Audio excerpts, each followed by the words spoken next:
Hey everybody, welcome back to my channel. If you're new here, my name's Rachel and I am knitting. Not right now, but most of the time. And I have been knitting, so I'm going to tell you all about it. Hi everybody, how are you doing today? I hope that you are doing great. Today for me is Monday, January 19th, so happy Martin Luther King Jr. Day for those of you in the US with me. Belated now for those of you watching, since this video will go up on January 20th, but I hope you're doing well. I hope that you're working on something fabulous, and I have been doing that, in fact, and I'm going to tell you all about it, like I said.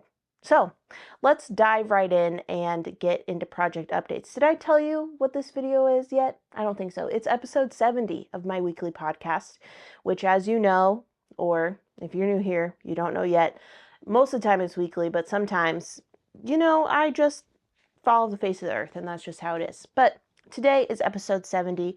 I have my notes here in my knitting journal.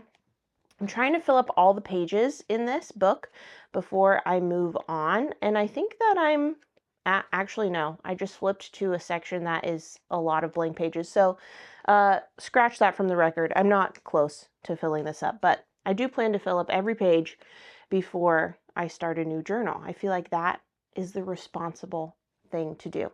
So let's get started with project updates. I have 3 knitting projects to update you on. I haven't been a monogamous knitter this week necessarily, but only having 3 projects to update you on is quite a feat, I think. Usually it's more, or for the most part it's more, but today only 3. So the first project that I will update you on is my jaunty shawl. This pattern is designed by Andrew Mowry, and last week when I showed it to you, I had just left off basically where I ended the first skein. In fact, I tinked back a few stitches on the podcast last week so I could join the new skein along the I-cord edge, which I did here. And I haven't, secured these ends yet, but this is how much progress I've made in a week. Dun, da, da, da. I'm pretty happy with that. This has kind of been my purse project, and honestly, it's getting a bit too large for that purpose. The spirit of a purse project for me is that it's small, it's dainty, it's grab and go, and it's easy knitting. And by easy knitting, I mean I don't need to look at a pattern. So for me, the jaunty shawl fit that bill since it was kind of small. But now, as it grows, I just don't think it's the best option for a purse project moving forward. So I'm probably going to cast on another purse project. And in fact, I'll tell you, here's a bonus project to update you on. You may remember from last week, I showed you an acquisition I got at Starlight Knitting Society, which was a skein of La Bien-Aimée fingering weight yarn in the colorway Tennis Ball.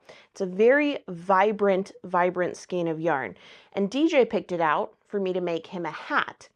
And Leslie suggested this, and also in the comments of last week's video, someone else mentioned this as well, that it would be a great idea to knit a strand of reflective thread into that hat for DJ. So not only would it be high vis, but it would also be reflective. So I ordered a couple spools of reflective thread. I didn't want to order more than 1 spool, but like the options that I saw on Amazon with the best reviews were a pack of 4 spools. So I guess I'm going to make a lot of reflective hats in my future. So anyway, that's arriving today. So if that happens, then I could probably cast on DJ's hat, and that can be my new purse project because it will be a true 1 skein project. It will be small, it will be grab and go, it will be a project that I don't need to look at the pattern for. So anyway, this will be booted from my purse project position. I think that we're going back to the jaunty shawl now. Okay, keep up. I think that I am at almost the point where I'm ready to start decreases. Like, am I about halfway through? Honestly, maybe I should go a little bit more because I want this to be able to like really wrap around my neck and be cozy. But this does, supposedly, half fisherman's rib, does grow a good amount with blocking. So I don't know, maybe it's a good time to start my decreases. I'm certainly, I think, a little over halfway through my second skein of this Explorer Knits and Fibers. This is her non-superwash base. I don't know the name of the base, but it's in the colorway Fur. And since I know that this base pills quite easily, I wanted to work it up into a pattern that doesn't have as much friction as a garment, because if I make a garment in yarn that is going to pill, I'm never going to wear it because it's just going to burn my butt right up. It's going to annoy me. I'm too lazy to depill something often. You know, that may change. Maybe I'll mature at some point, but right now I'm just a lazy butt. So anyway, that's why I'm knitting this up into a jaunty shawl. Also, as I mentioned last week, I'm making this as part of the jaunty spin along, make along that Andrea is hosting. And I still haven't figured out how to correctly enter that contest. And some of you asked me to let you know when I figured it out. I haven't figured it out. All I have to do is go look at the instructions, but I have yet to do that. Maybe if I write it in my planner, then I'll actually do it, because there's nothing better than crossing something off my to-do list. By the way, pause on project updates. I have to tell you, I'm a planner girl again. If you knew me before 2020, you also knew my planner. I wrote so habitually in my planner, like I wasn't going to do it unless it was written in my planner. I lived and died by what was written in my planner. And then 2020 happened, and all of my coping mechanisms for organizing my life and keeping, you know, things in order crumbled, burned to the ground.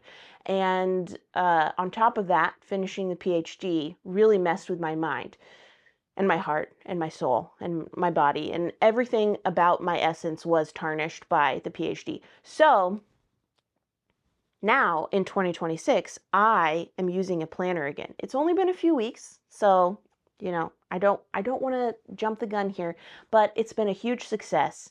I've been so organized. I've been able to remember the things that I've meant to remember. It's just been a huge tool. And not only that, I'm currently healing my relationship with reading. Right now, I am reading on my Kindle. This is like the first, I think, again, if all goes to plan, I don't want to jump the gun, but I think that I'm going to finish Quicksilver this month or maybe next month. I'm trying to read like a chapter before bed, and I've been walking on the treadmill to get my body moving and reading while I'm on the treadmill.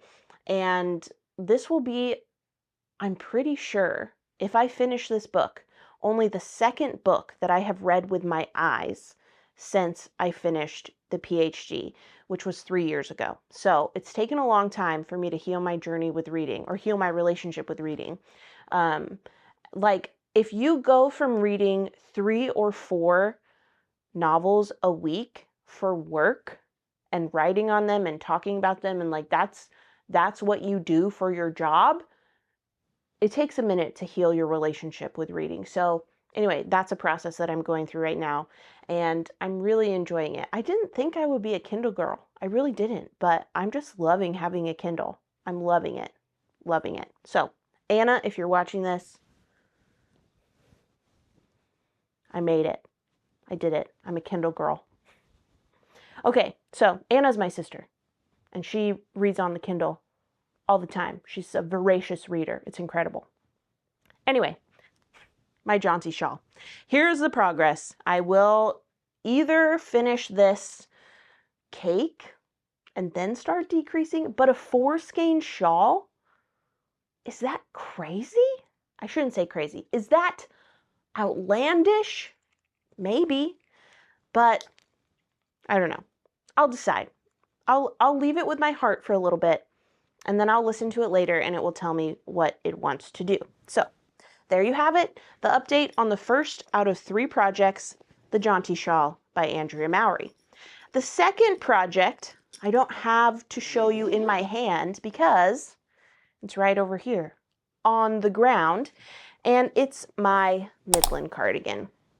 Here, let me show you what it looks like. While you're looking at this cardigan, let me just tell you a few things that's going on. As you can see, It is on the blocking mat.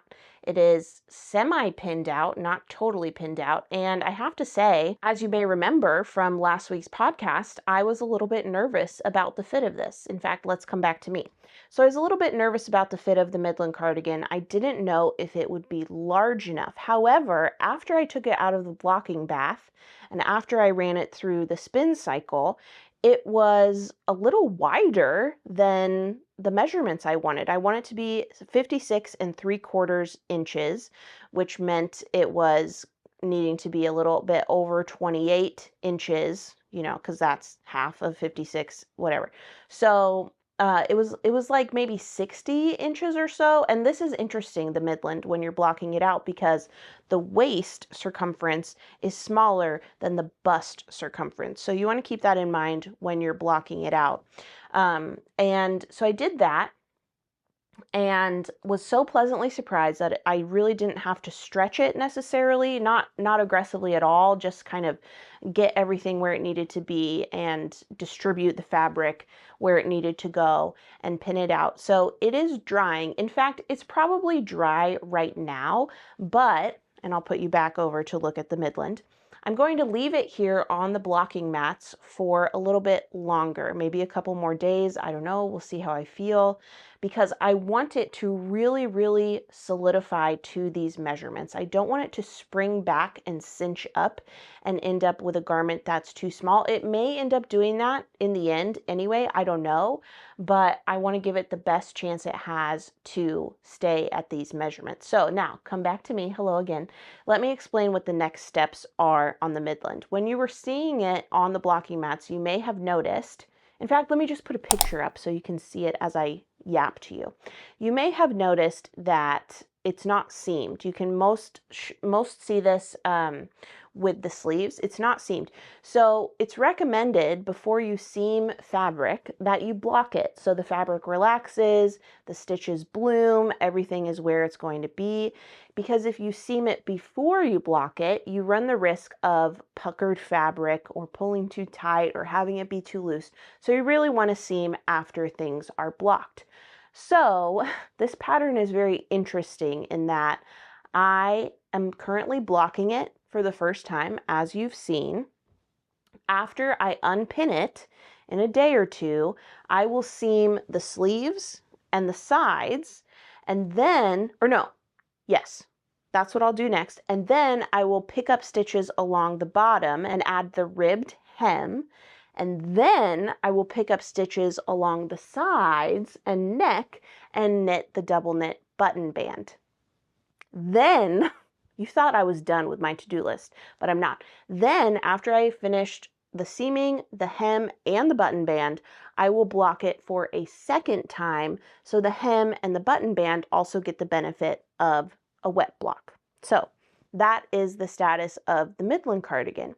Now I'll take the picture down and go back to talking to you like regular about some things with the Midland cardigan.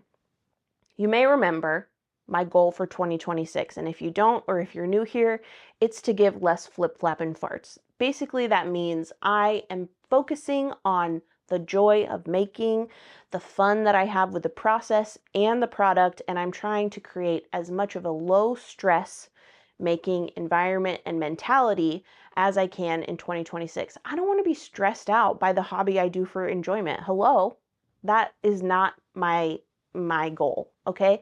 So in the interest of that, I want to tell you about a little setback I had with the Midland cardigan. I've had a few setbacks actually, but the one that I had this last week had to do with the second sleeve.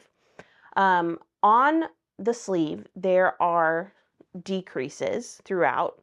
So after a certain amount of rows, you do a decrease a certain amount of times.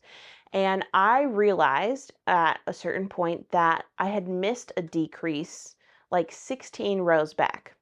And I put a poll on Instagram and I asked, if you found you missed a decrease 16 rows back, what do you do? Are you frogging back, or are you just adding a random decrease and continuing onward?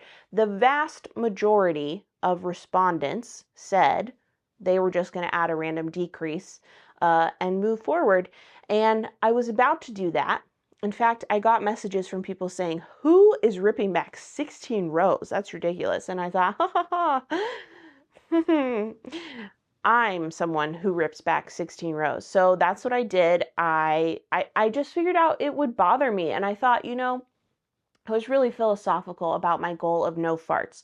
Does this mean that I go forward and I add a random decrease, or does it mean that I rip back but I'm not stressed about it? And ultimately for me, it meant ripping back. I frogged 16 rows, I picked up my stitches again, and I kept going, and then the second sleeve that I had messed up on matches perfectly the first sleeve. And that's just what I felt good about. It felt right to me to do.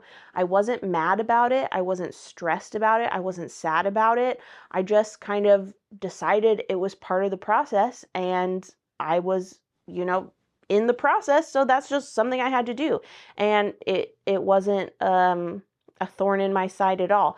Now, this doesn't mean that if this were to happen again, or like in another project I had a setback, that I don't have the right to be upset. Obviously I would, and obviously you do too. But I just kind of made that conscious choice to just lean into it and be like, yeah, it's just something I got to do because that's what I want to do, and that's life. It's okay. So I don't know. It felt really good. I felt like I had a superpower, and yeah. Anytime in the future, if that's different, it's different. It just is what it is. But I was really happy with, I don't know, the state of my heart and the state of my mind when I was approaching that obstacle, because I just didn't want to feel negative feelings about the hobby I do for enjoyment. So I didn't. It was amazing. Amazing. So anyway, that's with my Midland, the obstacle I faced and overcame this week. And yeah, I'm very excited to unpin it and get it to the next stage. I was hoping that I could finish the project while I still have these green nails, because it's not quite a perfect match for the yarn, but it just, it's green with a green sweater. I'd love to wear the sweater and have FO pictures with these green nails, but I don't know. We'll see what happens. So that's the update on my Midland. It is also, if you remember, on my Make 9 for this year. So it is definitely on track to be the first finished object of my 2026 Make 9. So I'm very, very excited about that. So I blocked that, I pinned it out, and then I needed to pick up a project. I thought about picking up my jaunty shawl because, again, I want to evict it out of my purse and have it be just a regular standing project. But you know what project called to me instead? It wasn't the jaunty shawl. It wasn't a shawl at all. It was my Stockholm V-neck pullover. This is a pattern by Petite Knit. And when I picked it up on Saturday, I had already joined in the round. I was where I had shown you last week, and I decided to put a stitch marker. So I put this teapot stitch marker from where I was on Saturday, and then I just knit on this. I went and went and went, and then, in fact, I knit on it yesterday too, but I put a new stitch marker, this blackberry stitch marker. This teapot, by the way, is from Charmed and Dangerous, and this blackberry stitch marker is from Heather Ellis Art. I love them both so much. So between the teapot and the blackberry is what I knit on Saturday, and it's actually what I knit while DJ and I watched His and Hers, that new Netflix series. It was incredible. There's 6 episodes, and DJ and I watched it all on Saturday. That's how good it was. So don't judge us for our TV watching habits. Normally we don't watch anyway, whatever. I don't have to explain it to you, but it was a really good show. We watched it all in one day, and I got this much knit. Incredible.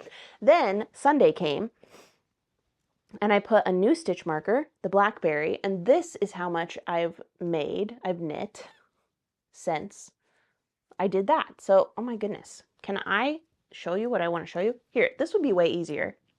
There you go. Everything from the needle to the blackberry is what I knit yesterday on Sunday.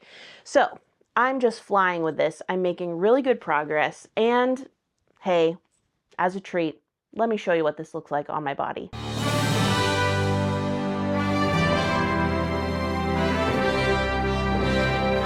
All right, that's enough of that. So another thing I want to tell you about this project is there is waist shaping on this for my size. Well, I won't tell you the row count because that's illegal or something, but basically I accidentally skipped the first set of decreases for waist shaping, and then last night I decided I did want waist shaping, so I just started around where the second set of decreases should be. I think I'm a few rows late for it actually, but with my gauge I think it all, you know, comes out in the wash. So I'll have one less set of decreases, and I think it'll be fine. I think it'll be fine because when I tried it on yesterday, and as you saw in the clip of me trying it on, I'm sorry, but this looks so good. It looks so good, and I am thrilled. I'm thrilled about it. I'm thrilled about the fit. I'm thrilled about the fabric, and I'm just so happy with it. This is how much yarn I have left of the current ball that I'm working. This is 2 skeins wound together, so it was quite chunky at one point, and now it's dwindling down. So my plan for once the current ball I'm working with is done is I'd like to pick up the collar and knit it. This is not necessarily an exciting part of the process, like picking up the collar, just picking up stitches. I kind of psych myself out. I kind of get in my head and build it up to be this big scary thing when really it's not scary at all. So I'm not looking forward to the 2 seconds it will take to pick up the stitches, but I think having the collar on is going to help understand the fit so much better, and it's going to make me so much more excited about this project, and I already am so excited because it's just really going to tie it together and make it look so, so good. So yeah, after I finish the current ball, I'll knit the collar, pick up and knit the collar, and then I'm not sure if I will pick up and knit the sleeves or if I'll keep going with the body. I think I'll just see what I feel like, what I'm in the mood for. But yeah, there's my Stockholm V-neck pullover. This pattern does not have a schematic, as I've mentioned before, which is so obnoxious to me. And I know some of you are just chomping at the bit for me to have petite knit slander. So there you go. There's no schematic in this pattern. So frustrating. But other than that, I'm really enjoying this project and this knit, and I cannot wait to wear it. Okay, so that's it for the Stockholm V-neck pullover, which also means that's it for project updates, and it's time to talk to you about my spin diary. I spun for a good chunk of time yesterday, and I finished the 3rd skein of my Advent spin project. Let me grab it and I'll show you how it turned out. All right, here are the 3 skeins that I have spun so far for my Advent spin project. I'll just show you all 3 of them. And to catch you up or to jog your memory, I purchased a 9 fiber braid Advent from Treehouse Knits, and I got it in my little noggin that I wanted to make a sweater quantity, blending all 9 braids together. So I split each braid in half and I paired it in a staggered way. So the first skein is half of braid 1 and half of braid 2. The second skein is half of braid 2 and half of braid 3. The third skein is half of braid 3, half of braid 2, whatever. So on and so forth, etc. And that is going to create, I'm thinking, a gradient or a fade or like some sort of cohesive but unique sequence of 9 skeins. So here is my lineup of the first 3. So like I said, this is my first skein, and it has half of day 1, half of day 2.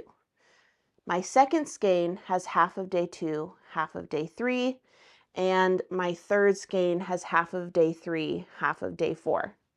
So there's all 3 of them. This one, this is skein 3 that I finished yesterday, is definitely the most high contrast between the 2 plies.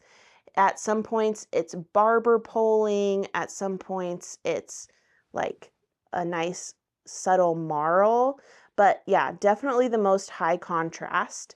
And honestly, I'm not sure if I love it. I'm learning about myself that high contrast hand spun is not my vibe.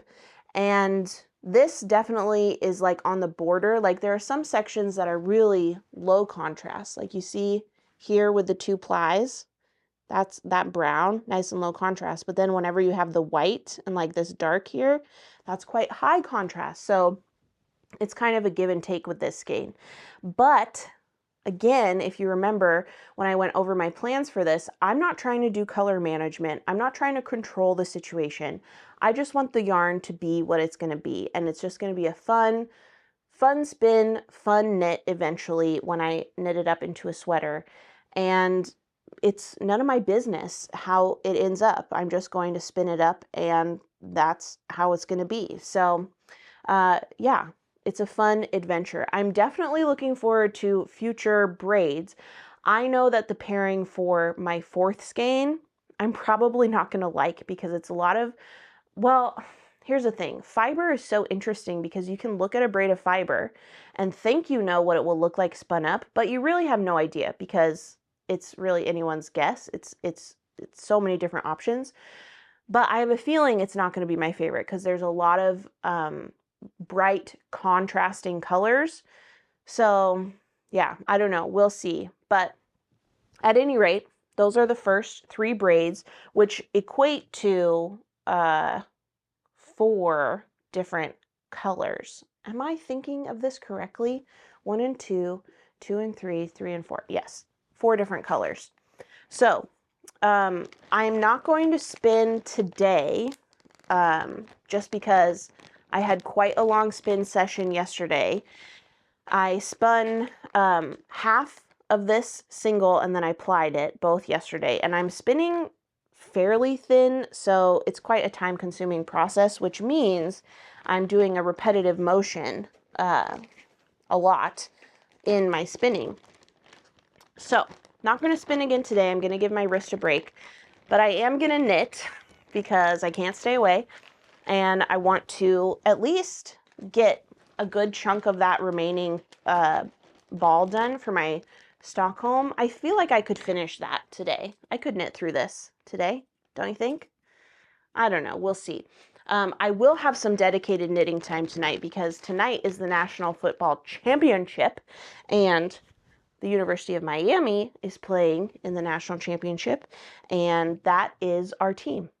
I married into the team. It was DJ's team before he met me, and now it's our team together. So we're rooting for Miami tonight. Go Canes, etc. Yeah, so that's it for Spin Diary, which now means it's time to talk about acquisitions. And I have a very exciting acquisition to show you. I've talked about this on the channel before, but I have a very fun partnership with Rachel Antonitz, who is Into the Wools on Instagram.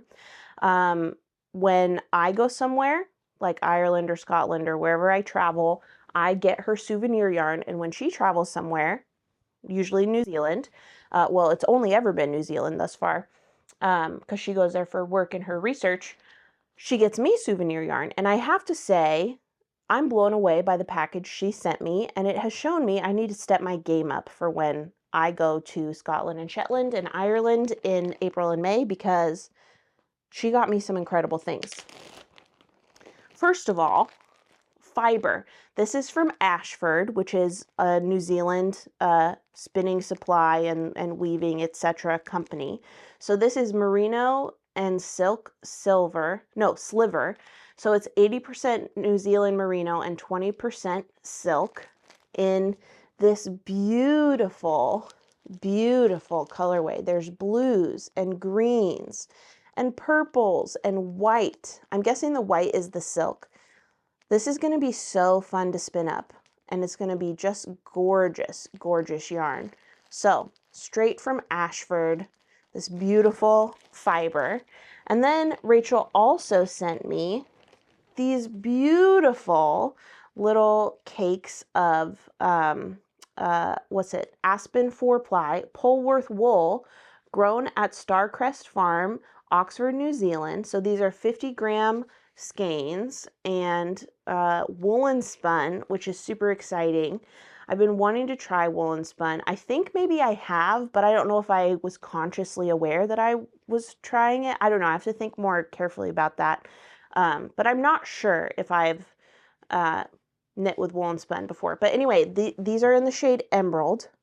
Aren't these so beautiful? I think they might be a DK weight, or let's see, 102 meters for 50 grams. Maybe they're like a sport weight. I don't know. I'll have to do some number crunching. I don't care to do that now.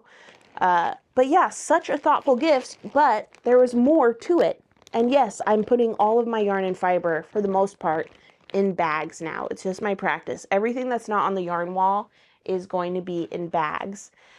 But anyway, also, she sent me this beautiful lanolin lip balm with SPF 15 beeswax and calendula.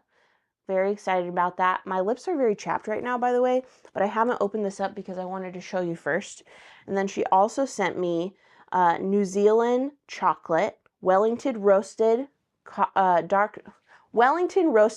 supreme dark chocolate, delicious, and these cute little notebooks. Also, this is a photo she took. Sorry, why am I holding it down here? Photo she took of dolphins in December of 2025. Incredible. And this pack of notebooks. How cute is this? Just lined notebooks. We've got this cover and this cover and whoop, that cover. So cute and thoughtful. So yeah, I really need to step my game up when I send her souvenir yarn, because I need to send her some like just souvenir goodies in general. And also I need to be prompt about when I send the things. Like I can't wait another calendar year before I send her souvenir goodies. That's ridiculous. But that's it for my acquisitions. I don't think I received anything else. And if I did, I can't remember it. So it is what it is. Anyway, so that's it. That's all for acquisitions, which means you might think the podcast is done, but it's actually not. I have a bonus, extra special section of the podcast for you today, which is putting yarn back on my yarn wall. Yeah, if you get the camera back to where I want it. If you're not aware, I've been dealing with clothes moths, and I think that I am in the clear, or at least have the, systems in place to be in the clear soon. So I'm going to take my yarn wall yarn out of the chest freezer in the garage and put my skeins back on my yarn. And I thought for this very momentous day, I would bring you along with me. So let's go to the freezer and rescue my yarn. Okay, here we are at the yarn freezer. Don't mind the sirens if you can hear them. Not sure what that's about. But I have 2 cardboard boxes that I'm just gonna fill up as much as I can and take it to the craft room. For reference, this is how much yarn is in this freezer. This is yarn, or 2 yarn walls worth of yarn. And I'm not sure, actually I know for sure I'm not going to configure it the same way that each yarn wall was, because I think I just want to have 1 skein deep on each of the hooks. But anyway, this is how much yarn is in the freezer. Let's pack it up and take it to the craft room.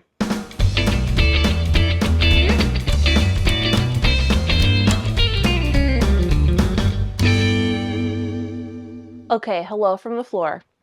So I have 2 boxes full here, and then my craft room chair also full. So really quickly, I'm just going to separate based on which yarn wall I want the yarn to go on, and then I'll show you what the yarn walls look like right now. So stand by while I separate into 2 piles.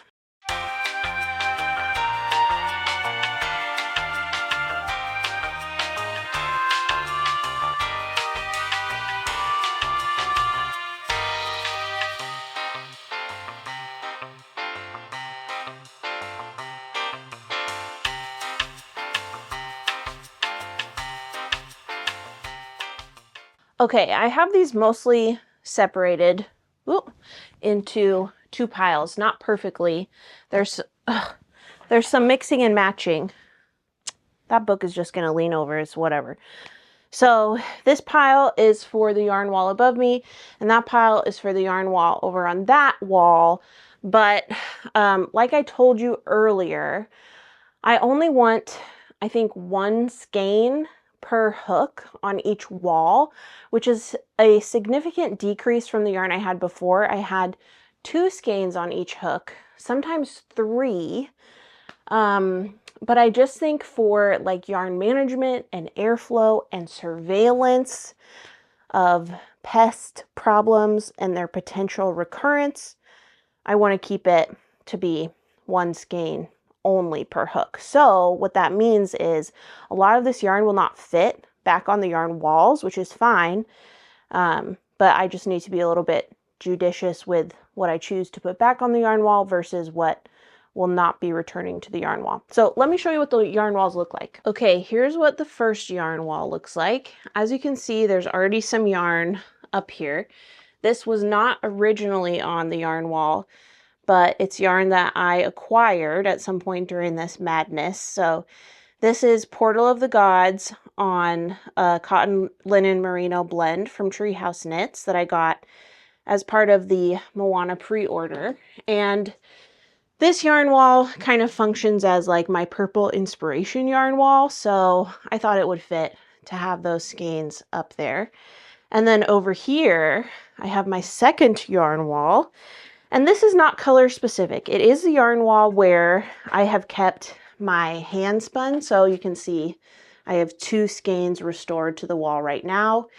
So I think I'm going to prioritize putting my hand spun on this wall, purple on that wall, and then whatever else that I want will fill in the spaces here. So come along, let's get this done.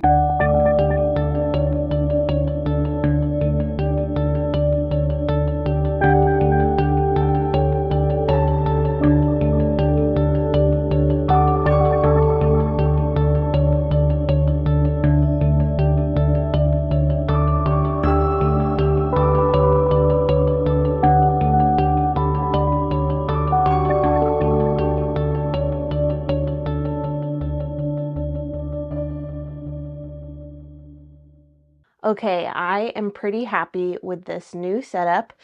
I've got both yarn walls all set to go, only 1 skein per hook. And on this yarn wall, I've got mostly hand spun. I had enough hand spun to fill the wall except for 5 pegs. So I put just random skeins on there. And maybe one day this will be an exclusively hand spun yarn wall, but for now, it is what it is. I'm happy with that. And then over on this yarn wall, I kept it to be my purple inspiration board. So you can see there's just purple up there, different shades, different tones, different colors, different dyers, different bases, different weights of yarn. But also I'm very happy with this beautiful purple backdrop. Again, just 1 skein per hook. And I think that will just help. Even if it's not actually going to help, it's going to make me feel better, which ultimately, come back down here, ultimately will help. So let me show you what didn't fit on the yarn walls. This is what's left, the yarn in these bags and some yarn in these bags. So definitely have some, oh, and these 2 skeins also, definitely have some yarn to add to my yarn storage, because these will not be going back on the yarn wall, and I just want to keep everything clean and organized in this fresh craft room. I want to maintain this level of cleanliness, but I'm so happy to have the yarn back on my yarn wall. It was so dreary in here and sad and spooky without my beloved skeins up. So I'm so happy to have them back. Okay, everybody, I'm going to go ahead and end it here for today's podcast. Thank you so much for hanging out with me as I yap on and on about my projects, show you what I've been spinning, and thanks for coming along with me to reset the yarn walls. I feel so much better with yarn back on my walls. So I'm glad you're here. I hope that you're doing well. I hope that you're working on something that's bringing you joy, because if it's not, put it down. Life's too short for the hobby we do for enjoyment. That's it. I'll see you next time. Bye, everybody.